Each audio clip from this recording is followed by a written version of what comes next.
Bonsoir, le début d'une nouvelle semaine d'information locale sur TV78. Bienvenue si vous nous rejoignez. Nous sommes le lundi 23 novembre. Voici les titres de ce journal. Le terme a le vent en poupe, notamment depuis les dernières élections municipales. Le budget participatif, autrement dit, donner aux citoyens la possibilité d'attribuer une partie du budget de leur collectivité à un projet de leur choix. De nombreuses communes l'ont adopté, mais aussi la région Île-de-France qui a lancé la deuxième session de son budget participatif écologique et solidaire. C'est un classique de la fin d'année, la vente des calendriers en porte-à-porte des postiers, éboueurs ou encore pompiers. Avec la crise sanitaire, les soldats du feu des Yvelines ont décidé de ne pas en vendre en présentiel. Il sera tout de même possible d'en acheter en ligne. Et puis à l'approche de la journée internationale pour l'élimination de la violence à l'égard des femmes, mercredi, rencontre avec Louise Dubray. Elle est psychologue au sein de l'Institut Women Safe à Saint-Germain-en-Laye. Portrait à la fin de cette édition. Mais avant de débuter, une lettre ouverte qui a été transmise pour rappel le 14 novembre dernier.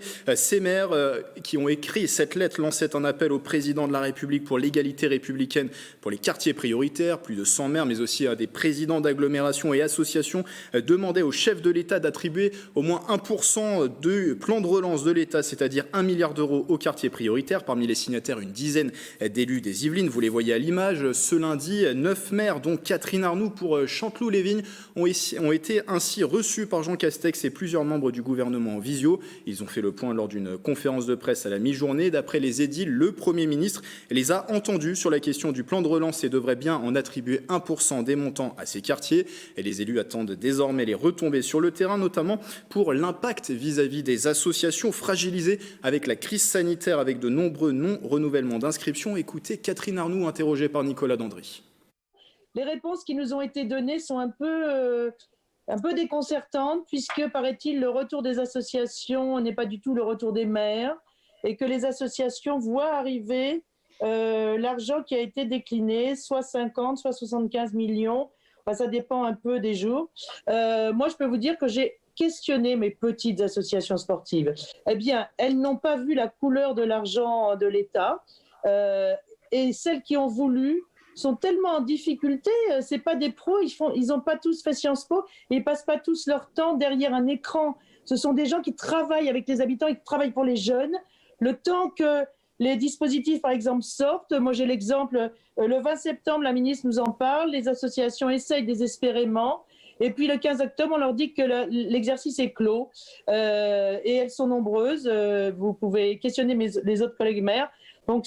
Donc, il y a à la fois de la désespérance dans les associations sportives, qui sont essentiellement des bénévoles, du désintérêt lié à des problèmes financiers pour les familles. Et donc, vous savez bien ce que ça représente. C'est à la fois du lien social et puis de la capacité aux enfants de s'ouvrir à autre chose que leur juste scolarisation au milieu familial, ce dont nous avons besoin sur notre territoire qui est en jeu. Un Conseil national des solutions va d'ailleurs être lancé pour suivre la mise en œuvre des propositions du gouvernement sur le terrain. Samedi, près de 200 personnes se sont rassemblées devant la préfecture des Yvelines à Versailles. Leur revendication demandait le maintien de l'instruction à domicile. Emmanuel Macron entend la limiter drastiquement dans le cadre du plan de lutte contre les séparatismes. Pour les manifestants présents, il s'agit d'un droit essentiel. Sur place, Célia Gatsongo, le récit d'Astrid Bergère. 50 000 enfants ont été scolarisés à la maison en France cette année.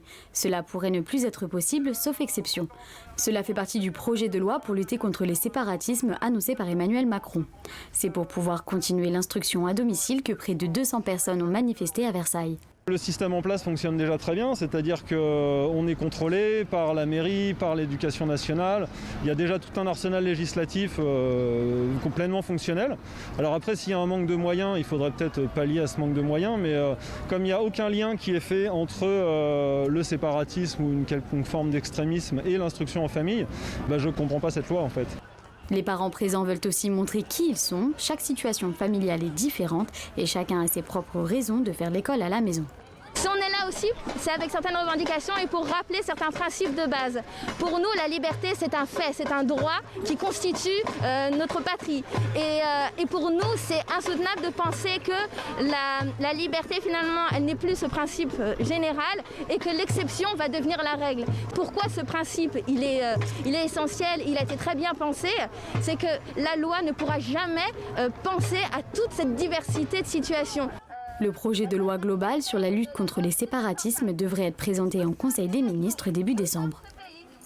L'actualité, c'est aussi toujours l'épidémie de Covid-19. Emmanuel Macron doit s'exprimer demain, mardi, pour faire quelques annonces, notamment des allègements sont attendus sur le confinement en cours. Il ne sera pas encore question de déconfinement, avec des données qui sont certes en amélioration, mais qui restent mauvaises. Dans les Yvelines, le taux de positivité, le taux d'incidence, c'est-à-dire le nombre de personnes infectées pour 100 000 habitants, continue de baisser. Ça, c'est nouveau. Pour la première fois depuis plusieurs semaines, le taux d'occupation des lits de réanimation a également diminué en Ile-de-France, s'établissant hier à 83%. En une semaine, 33 personnes supplémentaires ont été hospitalisées du coronavirus dans les hôpitaux yvelinois, mais moins de patients sont en réanimation depuis le début de la crise sanitaire.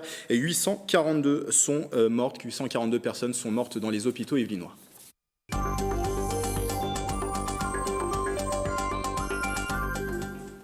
Je vous le disais dans les titres, le terme de budget participatif a de plus en plus de succès. Autrement dit, donner aux citoyens la possibilité d'attribuer une partie du budget de leur commune à un projet de leur choix. C'était notamment au programme des dernières élections municipales. Beaucoup de candidats avaient ce thème comme thème de campagne. Et pour en parler, Astrid Bergère est avec moi sur ce plateau. Bonsoir. Bonsoir Grégory. De la rédaction de TV78, les communes yvelinoises s'y mettent également à ce budget participatif. Oui, depuis quelques mois, de nombreuses communes en France lancent des budgets participatifs et les Yvelines n'y échappent pas. C'est une façon d'intégrer les habitants au choix des municipalités. Alors à Buc, c'était une promesse de la nouvelle équipe. Ils ont alloué 100 000 € pour ce projet. Ça représente environ 1% du budget d'investissement de la ville. Alors, à partir de 16 ans, chaque Bucois peut proposer un sujet sur les thèmes suivants: cadre de vie et mobilité, culture, jeunesse, sport et éducation, solidarité et santé, prévention et sécurité.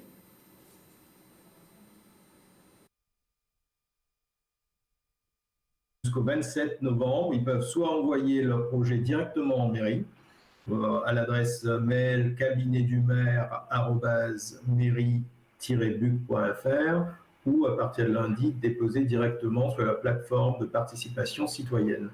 Ensuite, le calendrier sera dans la toute première semaine de décembre. Il y aura un comité de présélection qui est composé de 2 élus de la majorité, de 2 élus de la minorité, de 3 citoyens tirés au sort et des agents des services municipaux qui vont présélectionner les projets en fonction des thèmes. Alors du 7 décembre au 29 janvier, les agents de la ville vont faire l'étude de la faisabilité des projets. En fonction de cette étude, des projets réalisables dans l'année 2021 seront retenus et ils seront ensuite proposés au vote des habitants. Alors cette phase de vote aura lieu du 1er au 12 février. Les projets retenus seront annoncés au conseil municipal de mars 2021. À Villepreux, le projet de végétalisation des écoles a été retenu parmi d'autres projets franciliens pour le budget participatif écologique et solidaire mis en place par la région. La ville va obtenir 10 000 € sur les 27 000 € nécessaires pour la faisabilité du projet. Là, pour l'instant, on va être dans une phase d'étude, on va être dans une phase de concertation, comme je le disais. L'objectif, c'est que les travaux puissent peut-être commencer en fin d'année prochaine, mais qu'on puisse quand même avancer très rapidement.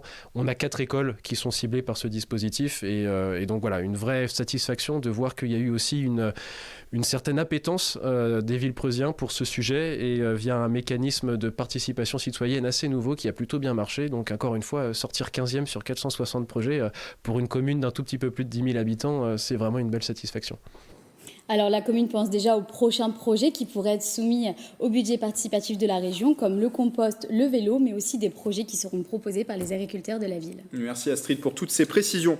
Il n'y a pas que les communes qui se sont mises au budget participatif. La région Île-de-France aussi a mis le sien en place avec une deuxième session qui a débuté en octobre et qui va se poursuivre jusqu'en décembre pour le dépôt des dossiers, mais ça va aussi se poursuivre jusqu'en mars 2021. Pour en parler avec moi, Jean-Philippe Duhoin-Clément, bonsoir. Bonsoir. Vice-président de la région Île-de-France en charge de l'environnement, du développement durable et de l'aménagement. Je précise que vous êtes également le maire de la commune de Mennecy, qui est dans un département limitrophe des Yvelines, c'est bien sûr le département de l'Essonne. Déjà sur cette thématique du budget participatif, on voit que de nombreuses communes franchissent le pas, des collectivités aussi à l'image de la région Île-de-France. Ouvrir, partager la décision finalement avec le citoyen, est-ce qu'on ne peut pas faire sans aujourd'hui? Est-ce que ça a du sens aujourd'hui? Ça a énormément de sens. Alors sur une région, c'est un petit peu plus compliqué que sur une commune, parce qu'on est à l'échelle de 12 300 000 habitants. La Belgique, c'est 11 millions d'habitants. Donc on est à l'échelle d'un pays. Ça nous a obligés à dématérialiser intégralement nos process. Mais là où ça a énormément de sens sur l'environnement, qui est la thématique qu'on a retenue, c'est que c'est permettre aux citoyens de devenir acteurs et de ne pas être uniquement des consommateurs ou des observateurs.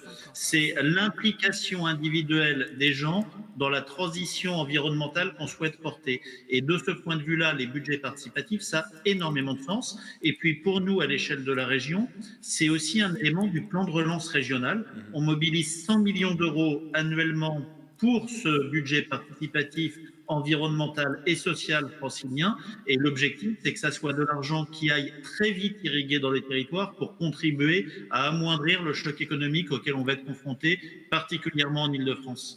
Et pour ce faire, du coup, la région met sur la table 500 millions d'euros sur 5 ans. Vous l'avez dit, un budget participatif qui est écologique et solidaire, avec une deuxième session qui est ouverte depuis octobre. La première, elle, s'est achevée au début de l'automne. Les Franciliens ont pu voter en ligne pour 472 projets coup de cœur.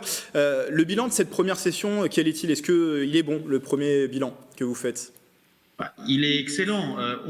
Initialement, on avait prévu d'avoir 2 appels à projets, en lançant cela juste après les municipales pour pas qu'il y ait d'exploitation politique. La crise de la Covid, le report des élections nous ont permis d'avoir un seul appel à projet. Et pour quelque chose qui est nouveau, sur lequel il n'y a pas de retour d'expérience, où on est sur un démarrage de communication et très honnêtement, aller impliquer des gens sur ce qui ne touche pas la crise du coronavirus est compliqué. Avoir presque 700 dossiers qui soient déposés, avoir plus de 470 dossiers qui puissent être retenus, votés par les Franciliens, eh bien c'est une très grosse satisfaction. C'est un peu plus de 80 millions d'euros qui auront été injectés, en allant de micro-projets qui ont pu être aidés à hauteur de 1 000, 1 500 euros jusqu'à des projets extrêmement lourds qui ont pu bénéficier de quelques centaines de milliers d'euros d'aides supplémentaires par rapport à ce que nous aurions apporté. C'est une véritable satisfaction. Alors vous l'avez dit, on vient de lancer le 2e appel à projet pour tenir compte de la crise et du 2e confinement. On a repoussé jusqu'au 4 décembre les dépôts de dossiers, et donc tous les Franciliens, les collectivités, les associations, les entreprises qui sont intéressées peuvent encore pour une dizaine de jours déposer leur dossier. C'est extrêmement simple, on a allégé au maximum les procédures. Il suffit d'aller sur budgetparticipatif@ile-de-france.fr, déposer ses devis, fournir un explicatif de ce qu'on souhaite porter, et les dossiers qui correspondront au règlement d'intervention seront soumis au vote des Franciliens, je pense, début février. Alors si on revient sur la première session, je précise juste, vous l'avez dit, 472 projets qui ont pu bénéficier de ce budget participatif, qui vont en bénéficier, et 14% de ces projets concernent le département des Yvelines. Vous l'avez dit, la 2e session est ouverte jusqu'au 4 décembre pour le dépôt des dossiers. Question très pratico-pratique, vous l'avez déjà un peu évoqué, qui peut candidater, qui peut déposer une candidature et pour quel type de projet ? Alors, toute personne morale, la seule chose qu'on demande, mais pour une question de responsabilité, c'est un particulier, c'est soit qu'il se crée en association, soit qu'il s'adosse à une association, mais pour une question de responsabilité par rapport à la dépense publique. Mais donc, toute personne morale, collectivité, association, entreprise. Et on a identifié 5 champs dans lesquels tous les dossiers peuvent être déposés. L'alimentation, la biodiversité, les espaces verts, qui est le premier. Le vélo et les mobilités propres, 2e champ. 3e champ, les énergies renouvelables et les économies d'énergie. 4e champ, la propreté, la prévention des déchets, l'économie circulaire. Et enfin, la santé environnementale. Donc, toute personne qui souhaite déposer un dossier dans ce domaine-là peut le faire. Vous voyez, par exemple, sur le premier projet, on avait soutenu un projet d'agriculture participative aux Essarts-le-Roi, ou des nichoirs à oiseaux et chauves-souris sur le Perret. Donc, on a comme ça plein de projets qui sont sortis. Et d'ailleurs, les Yvelines, a priori, candidatent un peu plus fortement. Là, juste avant l'émission, je me suis fait sortir le point. On est à un peu plus de 200 dossiers qui ont été déposés. Et actuellement, on est quasiment à 20% de dossiers yvelinois. Donc, je ne sais pas où on sera dans une dizaine de jours, mais en tout cas, les Yvelines se mobilisent encore plus fortement que lors du premier appel à projet. Avec un dépôt de dossier jusqu'au 4 décembre, et ensuite, il y aura cette phase de vote sur Internet à partir de février. Les résultats en mars 2021. Chaque Francilien peut voter, concrètement ? Chaque francilien peut voter, il suffit d'aller sur le site budgetparticipatif@ile-de-france.fr, de se créer un compte pour éviter les phénomènes de faux comptes et de pushing. Et un francilien peut voter une seule fois par projet, mais autant de fois qu'il le souhaite. C'est-à-dire vous pouvez voter pour 3, 5, 10 projets en fonction de ceux que vous trouvez les plus méritants, les plus intéressants. Et vous retrouvez bien sûr toutes les informations sur le lien qui s'affiche en bas de l'écran. Je reprécise les dates jusqu'au 4 décembre pour le dépôt des candidatures. Vote à partir de février, les résultats connus en mars 2021. Merci Jean-Philippe Dugoin-Clément d'avoir été avec nous. Merci à vous. Vice-président de la région Île-de-France.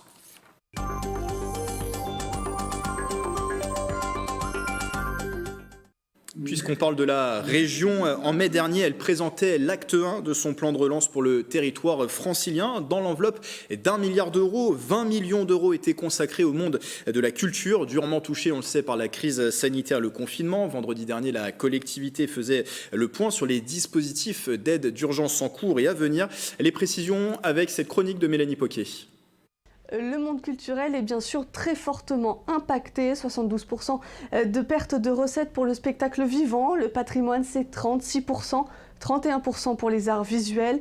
Il faut savoir que 61% des recettes du secteur culturel sont réalisées en Île-de-France. Alors la situation perdure avec cette deuxième vague. La région a choisi de maintenir les aides d'urgence comme le maintien à 100% des subventions ou des aides en contrepartie du maintien de l'emploi intermittent.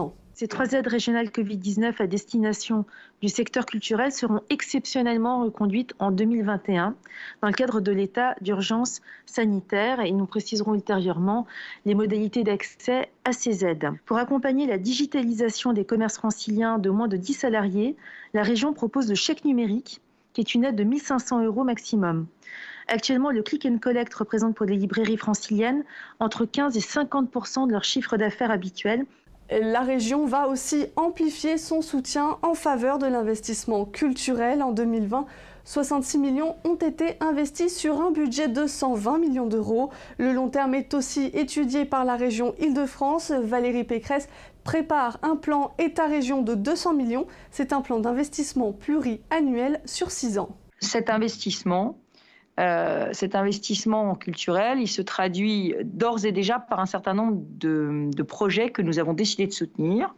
Avant-hier, nous avons voté une subvention exceptionnelle de 5 millions d'euros pour la modernisation du musée de l'air et de l'espace du Bourget. Dans le CPER enseignement supérieur, il y aura aussi un certain nombre d'investissements dans les écoles de la culture. Un groupe de travail spécifique est en cours sur la reprise de l'activité. À l'image de l'été culturel de 2020, la région réfléchit déjà à celui de 2021. Et face à la fermeture des lieux culturels, certains sites cherchent tout de même à se réinventer. Ce week-end à Ben, la Barbacane a choisi par exemple de continuer à faire vivre l'art avec 3 jours de concerts en live depuis son salon directement. Célia Gatsongo et Mélanie Poquet. Bonsoir.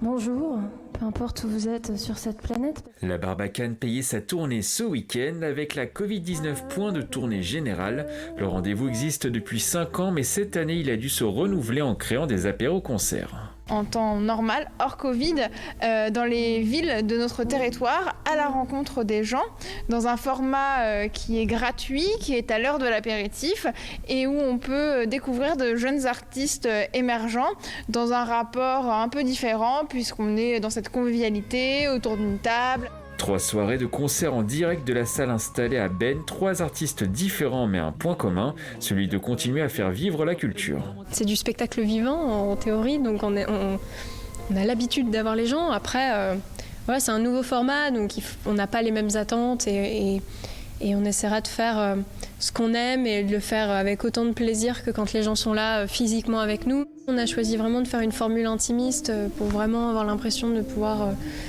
faire comme si on était à la maison, rentrer chez les gens. Pour la salle, ces apéros-concerts étaient aussi le moyen de valoriser les équipes de l'ombre, celles qui permettent à un spectacle de se tenir. Et pour ceux qui seraient passés à côté, les soirées sont à retrouver sur les pages Facebook et YouTube de la Barbacane.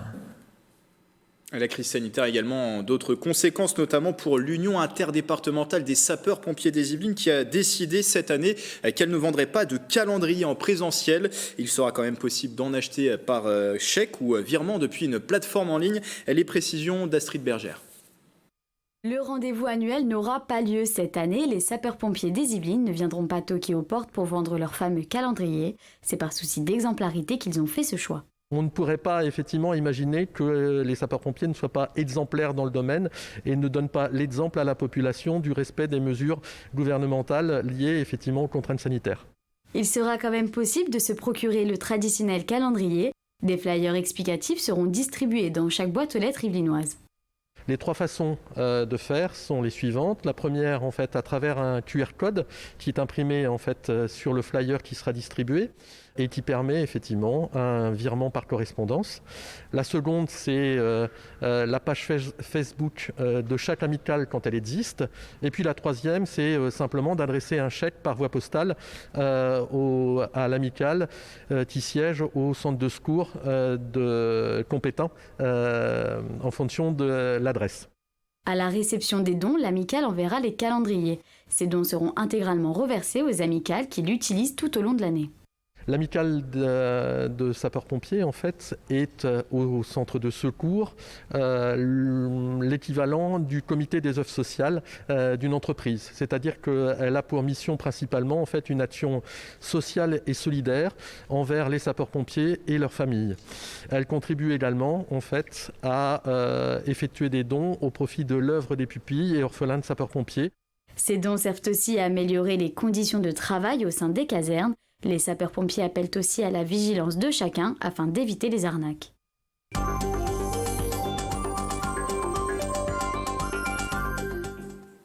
Avant de refermer ce journal, c'est notre fil rouge. Cette semaine, TV78 vous propose une série de portraits d'Yvelinois qui continuent leur engagement en ce moment et ce pendant le confinement. À 2 jours de la journée internationale pour l'élimination de la violence à l'égard des femmes. Rencontre ce soir avec Louise Dubray. Elle est psychologue clinicienne auprès de l'Institut Women Safe à Saint-Germain-en-Laye. Cette association soigne et accompagne les femmes et les enfants victimes de violences. Portrait signé de Justine Brasier et Astrid Bergère.